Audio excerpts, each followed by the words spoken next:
በወገኖቻችን ላይ በሚደርሰው ነገር ተስፋ እንዳትቆርጡ። በጭቃ የተሰራውን ቤት ሲያፈርሱት በድንጋይ እንሰራለን፣ በድንጋይ የተሰሩትን አብያተ ክርስቲያናት ሲያፈርሷቸው በእብነ በረድ እንሰራዋለን። በእብነ በረድ የተሰራውን ቤተክርስቲያን ቢያቃጠሉብን በወርቅ እንሰራዋለን። ምንም የሚቋረጥ ነገር የለም። ክብር ምስጋና ለአምላካችን ለእግዚአብሔር። ምንም የሚቆም ነገር በሰይፍ ነው የተቀሉት፣ በእሳት ነው የተቃጠሉት፣ በመንኮራኩር ነው የተፈጩት። መከራ እየተቀበሉ ያለፉት ሞተዋል። በሰይፍ የተቀሉ አሉ፣ ወደ አናብስት ጉድጓድ ውስጥ የተጣሉ አሉ፣ እንደ ሽንኩርት የተከተፉ አሉ፣ እንደ ጧፍ የነደዱ አሉ፣ እንደ ሻማ የቀለጡ አሉ። እኔ ከናንተ ጋር ነኝ ካላቸው በኋላ ይህን ሁሉ መከራ ተቀብለዋል። እግዚአብሔር ከኛ ጋር ከሆነ የሁሉ መከራ ለምን ደረሰብን አለ። ትቶናል፣ ረስቶናል አለ። ታሪኩን ግን ስናነበው እግዚአብሔር በጥቂት ሰዎች እስራኤላውያንን ከሚዲያማውያን እጅ ነፃ አውጥቷቸዋል። እንደ አንበጣና እንደ ኩብኩባ የሚርመሰመሰውን የሚዲያም ሰራዊት ወገኖቼ ቀንደ መለከት ይዘው ባዶ ማሰሮ ይዘው ችቦ ይዘው እስራኤላውያን ድል አድርጓቸዋል። ዘምረዋል። እግዚአብሔር ተዋጊ ነው፣ ስሙም እግዚአብሔር ነው ብለው ዘምረዋል። ስለተዋቸው አይደለም፣ ስለረሳቸው አይደለም፣ በክፉ ስራቸው ባለመታዘዛቸው ምክንያት ነበረ ሚዲያማውያን የሰለጠኑባቸው። ወደሱ ሲመለሱ ንስሐ ሲገቡ እግዚአብሔር ረድቷቸው አግዟቸው በጠላቶቻቸው ላይ ድል እንዲቀዳጁ አድርጓቸዋል። ስለዚህ እኛም ኦርቶዶክሳውያን ይሄ ድምጽ የሚሰማቸው እግዚአብሔር ከኛ ጋር አለ። እግዚአብሔር ከማን ጋር አለ? ከኛ ጋር አለ። ግን እግዚአብሔር ከኛ ጋር አለ ማለት በሕይወታችን ምንም ነገር አይገጥመንም ማለት ግን አይደለም። እንዳትሳሳቱ። የዮሴፍን ታሪክ ሁላችሁ ታውቃላችሁ። እግዚአብሔር ከዮሴፍ ጋር ነበረ ተብሎ ተጽፏል። ዘፍጥረት 39 ቁጥር 2 ላይ እንዴ በዮሴፍ ሕይወት ውስጥ ግን መከራ አልነበረም እንዴ? ታዲያ በገዛ ወንድሞቹ ተሽጧል፣ ወደ ጉድጓድ ውስጥ ተጥሏል። ያለ ወንጀሉ እንደ ወንጀለኛ ተቆጥሮ፣ ያለ ኃጢአቱ እንደ ኃጢአተኛ ተቆጥሮ ወገኖቼ ወደ ወህኒ ቤት ዮሴፍ ተጥሏል። መጽሐፉ እኮ የሚለው እግዚአብሔር ግን ከዮሴፍ ጋር ነበር እኮ ነው። ለካ እግዚአብሔር ከኛ ጋር ሆኖም ልንታመም እንችላለን። እግዚአብሔር ከኛ ጋር ሆኖ መከራ ሊገጥመን ይችላል። እግዚአብሔር ከኛ ጋር ሆኖ ፈተና ሊገጥመን ይችላል። እግዚአብሔር ከኛ ጋር ሆኖ ልንቀጣ እንችላለን፣ ልንሰደድ እንችላለን፣ ልንገደል እንችላለን። እግዚአብሔር ከቤተ ክርስቲያኗ ጋር የለም አትበሉ፣ ከክርስቲያኖች ጋር የለም አትበሉ። እግዚአብሔር ከኛ ጋር ሲሆን ሁልጊዜ አልጋ በአልጋ ነው ማለት አይደለም። ሁልጊዜ ደስታ፣ ሁልጊዜ ፈሽታ፣ ሁልጊዜ ዝማሬ ማለት አይደለም። ፈተና መከራ አለ። ደቀ መዛሙርቱ ምንድነው ያላቸው? እስከ ዓለም ፍጻሜ እኔ ከናንተ ጋር ነኝ ብሏቸዋል። የማቴዎስ ወንጌል ምዕራፍ 28 ቁጥር 19 ላይ እስከ ዓለም ፍጻሜ ክርስቶስ ከደቀ መዛሙርቱ ጋር ነበረ። በደቀ መዛሙርቱ ሕይወት ውስጥ ግን ፈተና አልነበረም ስንል ሞልቷል። ይራቡ ነበር፣ ይጠሙ ነበር፣ ይታሰሩ ነበር፣ ይገረፉ ነበር፣ ወይን ቤት ውስጥ ይጣሉ ነበር። መጨረሻቸውም በመስቀል እየተሰቀሉ የቁልቁሊት አንዳንዶቹ ሞተዋል።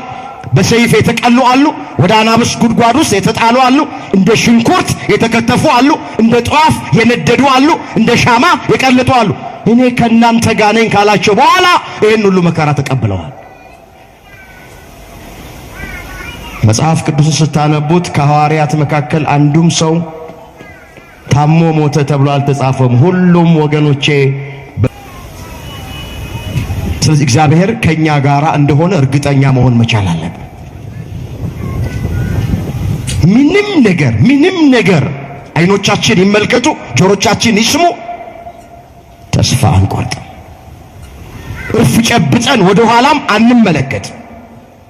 ከሃይማኖታችን ውስጥ አንወጣ። ሰዎቹ የሚፈልጉት ወገኖቼ የማምለኪያ አጸዶቻችንን እያፈረሱ ብዙ ዓመት የፈጁትን ረጅም ዓመት የቆዩትን ጥንታውያኑን እነሱን እያፈረሱ እነሱን እያቃጠሉ ንዋየ ቅዱሳቱን ዘርፈው እየወሰዱ ደግሞ ክርስቲያኖችን በአሰቃቂ ሁኔታ እየገደሉ ሌሎቹ ተስፋ ቆርጠው ማተባቸው እንዲበጥሱ ከሃይማኖታችን እንድንወጣ ሃይማኖታችን እንድንቀይር ለማድረግ ነው። ምንም ነገር ይምጣ ከክርስቶስ ፍቅር የሚለየን የለም። ምንድነው ያለው ቅዱስ ጳውሎስ? ከክርስቶስ ፍቅር ማን ይለየናል? የክርስቶስን ፍቅር ማን ያስተወናል? መከራ ነው፣ ስደት ነው፣ ረሃብ ነው፣ ራቁትነት ነው። ቀኑን ሙሉ ስላንተ እንገደላለን፣ እንደሚታረዱ በጎች ተቆጠርን አለ ሮሜ ምዕራፍ 8 ቁጥር 35 ላይ። ምንም ነገር ይምጣ ከክርስቶስ ፍቅር የሚለየን የለም። ከተዋህዶ ፍቅር የሚለየን የለም። ከሃይማኖታችን ፍቅር የሚለየን የለም። ከቤተ ክርስቲያን ፍቅር የሚለየን የለም። ሁሉ የዘራውን ያጭዳል፣ ሁሉ የእጁን ያገኛል። እግዚአብሔር ቆጥሮ ከፋይ አምላክ ነው። መጽሐፍ አትሳቱ፣ እግዚአብሔር አይዘበትበትም። ሰው የዘራውን ያንኑ መልሶ ያጭዳል። በሥጋ የዘራ ከሥጋ መበስበስን ያጭዳል፣ በመንፈስ የዘራ ከመንፈስ የዘላለም ሕይወትን ያጭዳል ተብሎ እንደተጻፈ ገላትያ ምዕራፍ 6 ቁጥር 7 ላይ። ቃሉን አስተውሉት ባካቸው። አትሳቱ አለ ሐዋርያው። እግዚአብሔር አይዘበትበትም። ሰው የዘራውን ያንኑ መልሶ ያጭዳል። መቼስ ስንዴ የዘራ ሰው ስንዴ ነው የሚያጭድ። እንክርዳድ የዘራም ሰው እንክርዳድ ያጭድ። ዛሬ ንጹሕ ደም የሚያፈስ በሥላሴ አርያና አምሳያ የተፈጠረ ክቡር የሆነውን የሰው ልጅ በጭካኔ የሚገድል ሁሉ የዘራውን ያጭዳል። በሰማይ አምላክ አለ፣ እግዚአብሔር አለ። ሁሉን ያያል፣ ሁሉን ይመለከታል። ስራ የሚሰራበት የራሱ ጊዜ አለው። እሱ ከሰዓት የሚሰራውን ጠዋት አይሰራው። በሳምንት የሚሰራውን በዕለት አይሰራውም። እግዚአብሔር በወር የሚሰራውን በሳምንት አይሰራውም። ለእግዚአብሔር የሥራ ጊዜ አለው ተብሏል።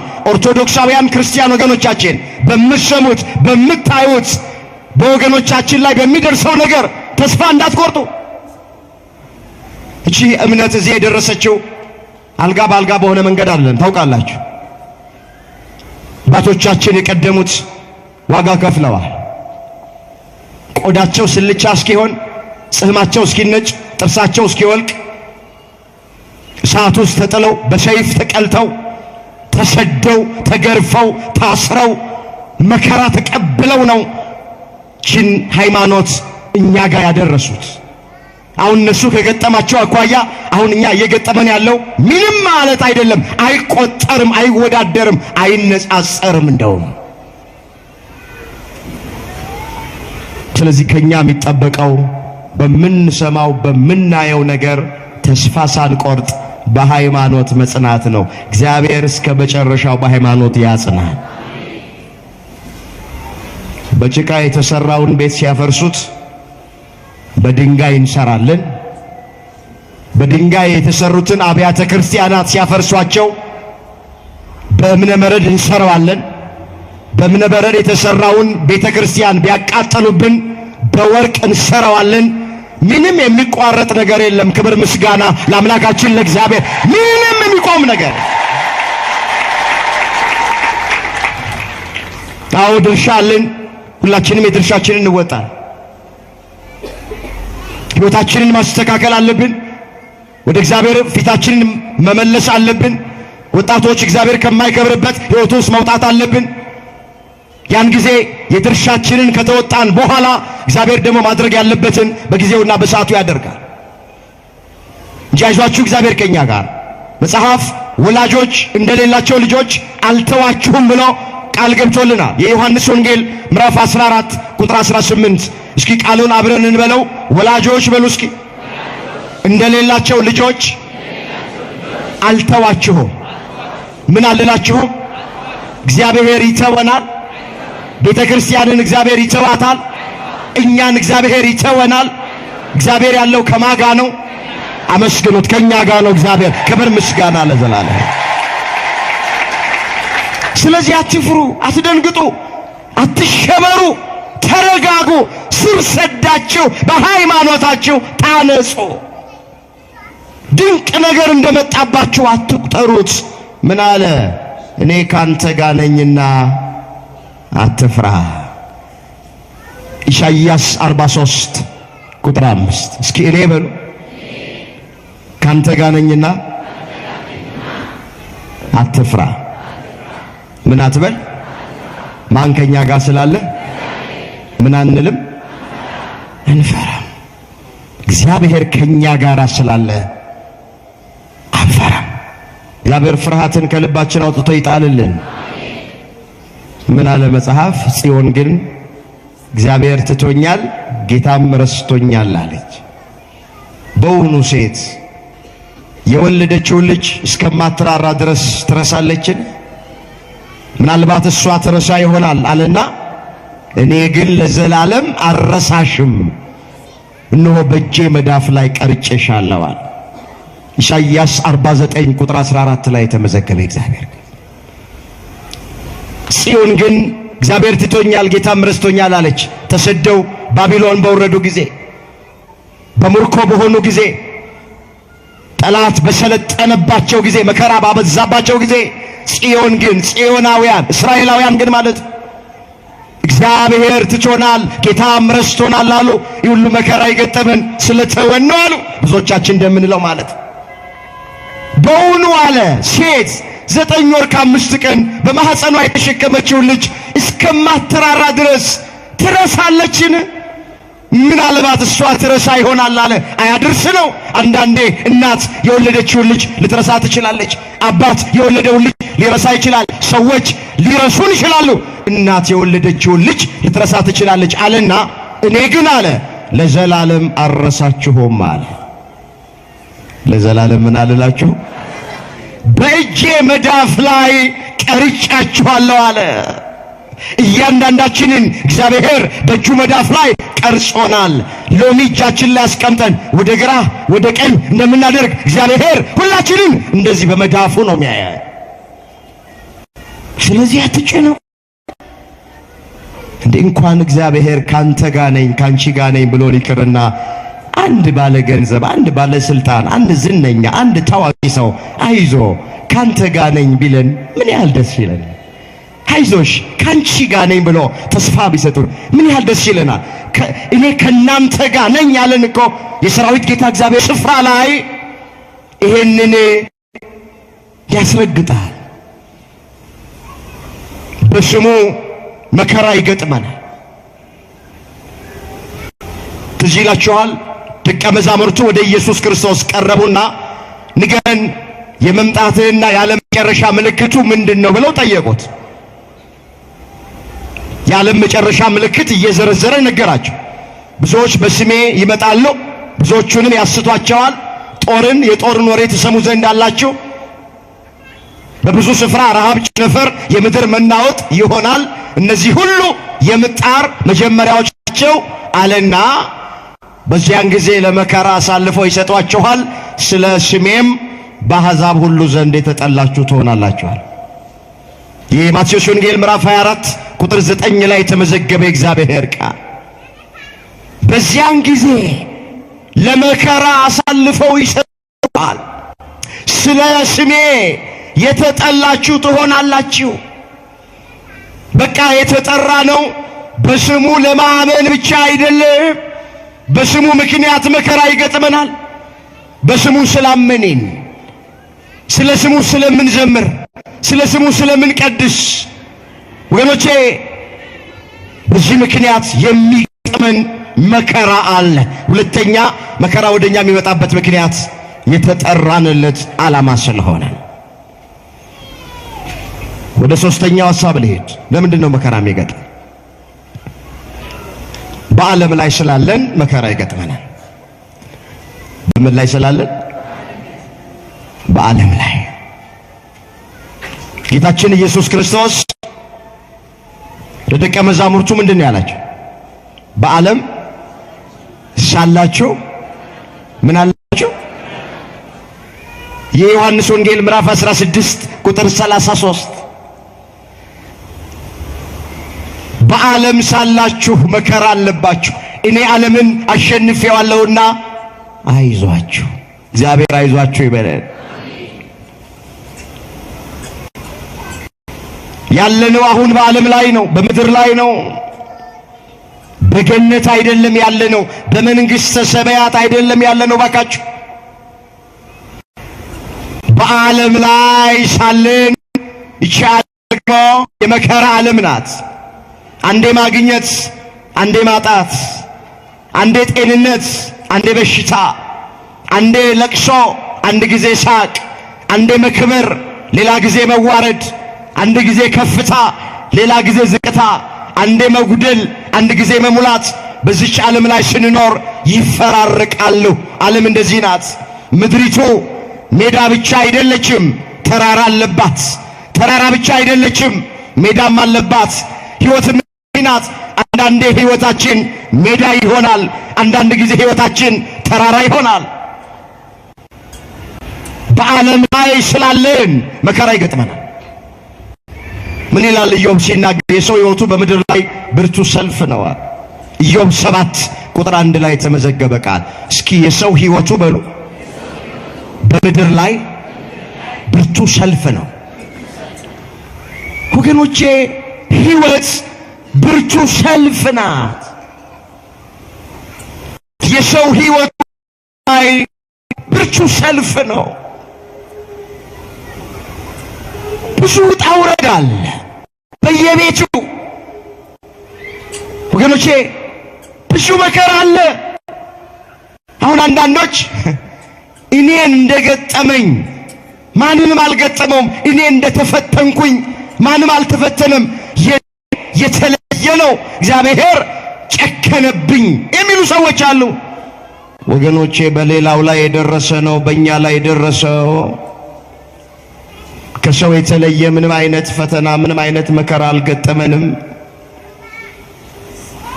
በዓለም ላይ ሳለን ደሃ ሀብታም፣ ወንድ ሴት፣ አገልጋይ ተገልጋይ፣ ካህን ምእመን፣ መነኩሴ ባህታዊ፣ ጳጳስ ሊቀ ጳጳስ ልዩነት የለም። በዓለም ላይ እስከኖርን ድረስ ሁላችንም የመከራ ተካፋዮች ነን። ለክርስቶስ ያልሆነች ዓለም ለኔና ለእናንተ አትሆነ። ለክርስቶስ እኮ እቺ ዓለም አልሆነችም። መጽሐፍ ምንድን ነው የሚለው? የሱ ወደ ሆኑት መጣ፣ የገዛ ወገኖቹ ምን አላሉትም? አልተቀበሉትም። የዮሐንስ ወንጌል ምዕራፍ 1 ቁጥር 11 ላይ የተመዘገበ እግዚአብሔር ቃል የእርሱ ወደ ሆኑት መጣ። እንግዲያውስ ዕብራውያን ናቸው። ዕብራውያን ከድንግል ማርያም ተወልደው መጣ። ነገር ግን አልተቀበሉትም። ትምህርቱን አልተቀበሉትም። ታምራቱን አልተቀበሉትም። በመጨረሻም በመስቀል ሰቅለው ጎኑን በጦር ወግተው እጆቹን በሚስማር ቸንክረው የሸዋ አክሊል ደፍተው አስወግደውታል። የሱ ወደ ሆኑት መጣ፣ የገዛ ወገኖቹ አልተቀበሉትም። ክርስቶስን እቺ ዓለም አልተቀበለችም። እቺ ዓለም ለክርስቶስ አልሆነችም፣ ለእናቱም አልሆነችም፣ ለደቀ መዛሙርቱም አልሆነችም። ስለዚህ ለኛም እቺ ዓለም አትሆነንም። በክፉ የተያዘች ዓለም ናት። በምን የተያዘች? ምን አለ ቅዱስ ዮሐንስ ወልደ ነጎድጓድ?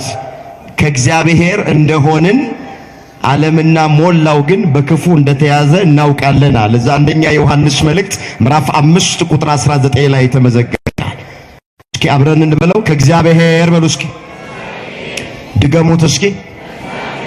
እንደሆንን ዓለምና ሞላው ግን በክፉ እንደተያዙ እናውቃለን። በምን እንደተያዙ? ዓለም በክፉ የተያዘች ናት። በጨካኞች በአረመኔዎች የተያዘች ናት ዓለም። እኛ ግን አለ ከእግዚአብሔር ነን አለ። ከማን ነን አለ? በእምነት የእግዚአብሔር ሆነናል።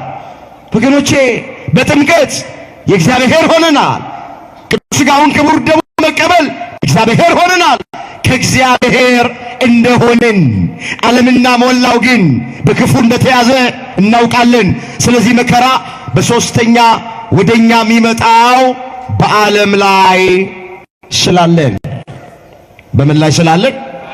በዓለም ላይ ስላለን መከራ ይገጥመናል። አራተኛውን እንመልከት። ለምንድን ነው መከራ የሚገጥመን? ክብር እንዲጨመርልን ለገዛ ጥቅማችን አንዳንድ ጊዜ መከራ ይገጥመናል። ወገኖቼ ሁሉን ባለመታዘዝ ምክንያት እንደሆነ መከራ የሚገጥመን አድርጋችሁ እንዳታስቡ። እግዚአብሔርን ምን በበድለው ምን ኃጢአት ብሰራ ነው ይህ ሁሉ ፈተና በሕይወቴ የሚገጥመኝ ብላችሁ እንዳታማሩ፣ እንዳታጉረመርሙ፣ ካንደበታችሁ የስንፍና ቃል እንዳይወጣ። አንዳንድ ጊዜ ለገዛ ጥቅማችን መከራ ይገጥመናል። ለገዛ ምናችን ክብር እንዲጨመርልን ልንፈተን እንችላለን። መጽሐፍ እንደዚህ ይላል፣ ልጄ ሆይ ብሎ ይጀምራል። የጌታን ቅጣት አታቃል፣ በሚገስጽ ጊዜም አትድከም። ጌታ የሚወደውን ይቀጣዋልና። ስለዚህ ለመቀጣት ታገሱ፣ እግዚአብሔር እንደ ልጆቹ ያደርግላችኋል። አባቱ የማይቀጣው ልጅ ማን ነው? ሁሉ የቅጣት ተካፋይ ሆነዋል። ያለ ቅጣት ብትኖሩ ለእግዚአብሔር ዲቃላ እንጂ ልጆቹ አይደላችሁም። ስለዚህ እግዚአብሔር ይላል ዝቅል ብሎ ለገዛ ጥቅማችን ይቀጣናል ይላል። ዕብራውያን 12 ቁጥር 6 ላይ ተመዘገበ ቃል። እስኪ እግዚአብሔር ብሎ ለገዛ ጥቅማችን ይቀጣናል። ለገዛ ምናችን? በአራተኛ ደረጃ መከራ ወደ ሰው ልጆች የሚመጣው ክብር እንዲጨመርልን ነው። ለገዛ ጥቅማችን ነው። ጽናታችን እንዲለካ ነው። ጠላት ዲያብሎስ እንዲያፍር ነው። እግዚአብሔር ስለረሳን አይደለም። እግዚአብሔር ስለረሳን አይደለም። እግዚአብሔር ከኛ ስለተለየ አይደለም። ከልባችሁ ውስጥ ይሄን ስሜት አውጡና ጣሉት።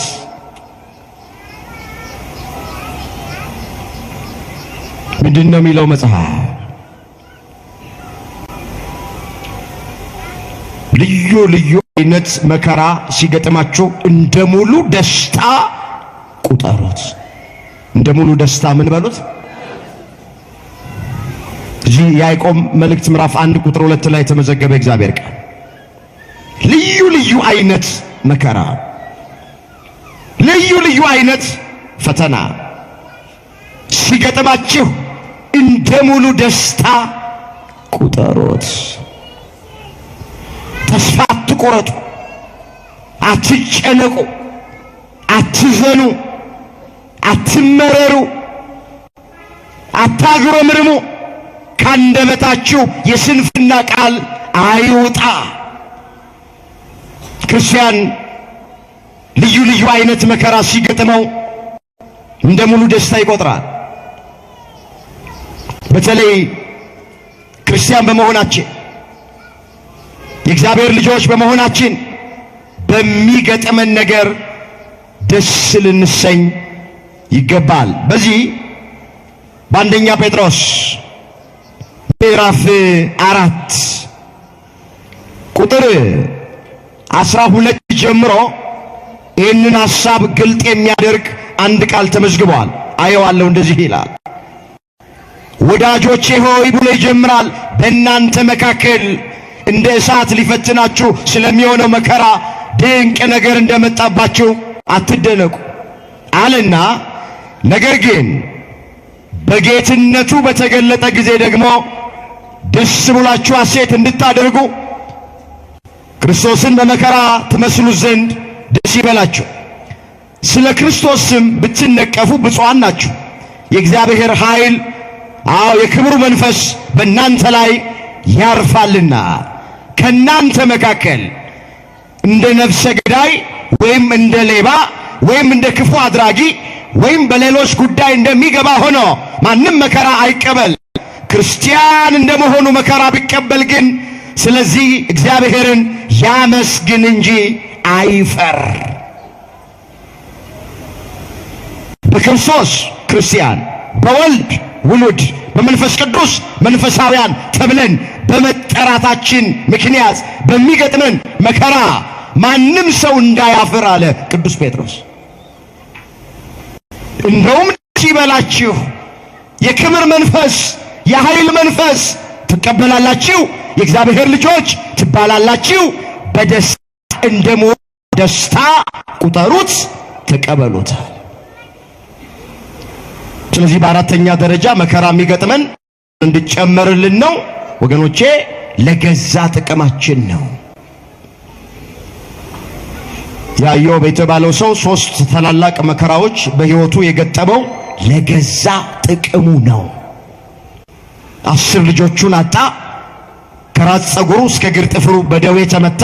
ከልጅነት እስከ እውቀት የሰበሰበውን ሀብት ንብረቱን አጣ። ኃጢአት ሰርቶ አይደለም፣ እግዚአብሔርን በድሎ አይደለም፣ ለእግዚአብሔር አልታዘዝም ስላለ አይደለም። ስለ ጽድቁ ስለ እውነተኛነቱ እግዚአብሔር መስክሮለታል። ነገር ግን መከራ ገጠመው። ንጹሕ መሆናችን መከራ እንዳይገጥመን ዋስትና አይሆነንም። አሁን እኔ ምን አድርጌ ነው የሚሉ ሰዎች እጾማለሁ፣ እጸልያለሁ፣ እቆርባለሁ፣ ከቤተ ክርስቲያን አልጠፋም፣ ያልሄድኩበት ገዳም የለም፣ አስራት በኩራቴን በአግባቡ አውጣለሁ። ለምንድን ነው እኔ መከራ የሚገጥመኝ? እናቶ ከሌ እነ ወይዘሮ ከሌ ቤተክርስቲያን አይመጡ፣ ቅዳሴ አያስቀድሱ፣ ጉባኤ አይካፈሉ። ነገር ግን እነሱ ሁልጊዜ በሰላም በደስታ ነው የሚሉት። እግዚአብሔር ወደ እሱ ቀረብ የሚለው አይሆኑም። መራቅ ይሻላል፣ ክርስትናና ኤሌክትሪክን በሩቅ ነው የሚሉ ሰዎች አሉ። ስላልተረዳን ማለት እኮ ስላልገባን ማለት ነው። የእግዚአብሔር ልጆች ክብር እንዲጨመርልን ነው፣ ለጥቅማችን ነው። እየተፈተነው ክብር ሊጨመርለት ነው። ልጆቹን አጣ፣ ንብረቱን አጣ፣ ጤናውን አጣ። ምን አለ? ከእናቴ ማፀን ራቁቴን ወጥቻለሁ፣ ወደ መቃብር ራቁቴን ገባለሁ።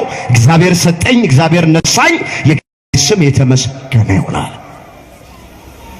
እስኪ ከእናቴ ማፀን ራቁቴን ወጥቻለሁ፣ ወደ መቃብርም ራቁቴን ገባለሁ።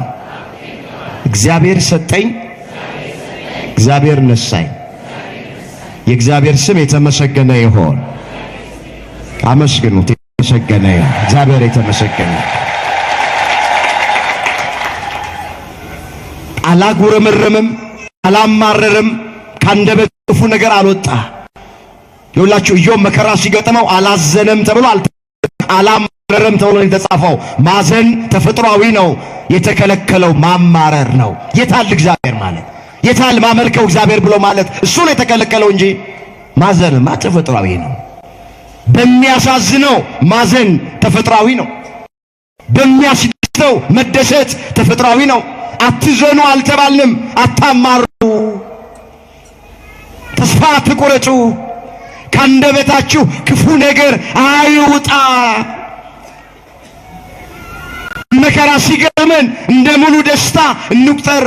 በቤተ ክርስቲያን ላይ፣ በግል ሕይወታችን ላይ፣ በትዳራችን ላይ፣ በልጆቻችን ላይ፣ በጤናችን ላይ፣ በንግዳችን ላይ ስንቱን ልተርክ፣ ሂዱበት። በሁለንተናችን ላይ ምንም ነገር ይጠመን ተስፋ እናቁርጥ። ምንድነው ያለው ዳዊት? ሥርዓትን ታስተምረኝ ዘንድ ያስጨነከኝ ለመልካም ሆነልኛል። እናታችንን በሞት አባታችንን በሞት ሊወስድብን ይችላል። ወንድማችንን እህታችንን ሊወስድ ይችላል። እግዚአብሔር ሊያስጨንቀን ይችላል። እግዚአብሔር ሥርዓትህን ታስተምረኝ ዘንድ ያስጨነከኝ ለመልካም ሆነልኝ። እግዚአብሔር አንዳንድ ጊዜ እያስጨነቀ ያስተምራል። አልጋ ላይ ጥሎ ያስተምራል። እስር ቤት ውስጥ አስገብቶ ያስተምራል። እግዚአብሔር በአንድም በሌላም ይናገራል። ሰው ግን አያስተውልም። ኢዮብ 33 ቁጥር 14 በብዙ በመከራ ይናገራል። መከራ እግዚአብሔር የሚናገርበት አንዱ መንገድ ነው። ስለዚህ አይዟችሁ፣ ምንም ነገር በሕይወታችሁ ይግጠማችሁ፣ አትጨናቁ፣ ተስፋ አትቁረጡ። እግዚአብሔር የተዋችሁና የረሳችሁ እንዳይመስላችሁ። በእነዚህ በአራት ምክንያቶች መከራ ይገጥመናል። አሁን እንደ ሀገርም እንደ ቤተክርስቲያንም በግል ሕይወታችንም ያለነው መከራ ላይ ይሄ ሀገር ያወቀው ፀሐይ የሞቀው የአደባባይ ምስጢር ነው፣ የማይደበቅ ዜና ነው። ግን እግዚአብሔር ቤተክርስቲያንን ስለተዋት አይደለም፣ ክርስቲያኖቹን ስለተወ አይደለም፣ እኛንም ስለተወንና ስለረሳን አይደለም። እንደዚህ ብላችሁ እንዳታስቡ።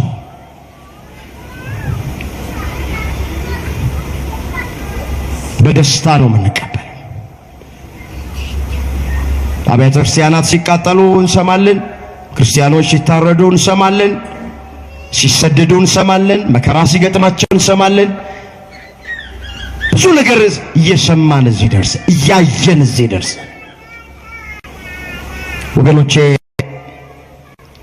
ክርስቲያኖች ፈተና ሲገጥማቸው በደስታ የምንቀበለው እየተገደልንና እየተሰደድን እየተገፋን ርስታችን እየተጠቀ ዝም የምንለው ፈሪ ስለሆን አይደል፣ አቅመቢስ ደካማም ስለሆን አይደል፣ ትዕግስት ከአምላካችን ስለተማረን በቀል የኔ ነው እኔ እመልሳለሁ ስለሚል ነው አምላካችን እግዚአብሔር።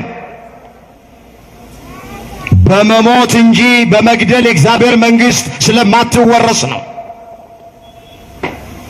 በቤተ ክርስቲያኒቱ ላይ በወገኖቻችን ላይ ብዙ ነገር እየደረሰ አይተን እንዳላየን ሰምተን እንዳልሰማን ሁሉን ለእግዚአብሔር ሰጥተን ዝም የምንለው ከእግዚአብሔር ትዕግስት ስለተማረን እግዚአብሔር የበቀል አምላክ እንደሆነ ስለምናውቅ ነው። ፍትህ ርቱ የሆነለት አምላክ አምላካችን ስለሆነ ነው። አይቶ አይቶ አይቶ ጽዋው ሲሞላ እግዚአብሔር እንደሚፈርድ ስለምናምን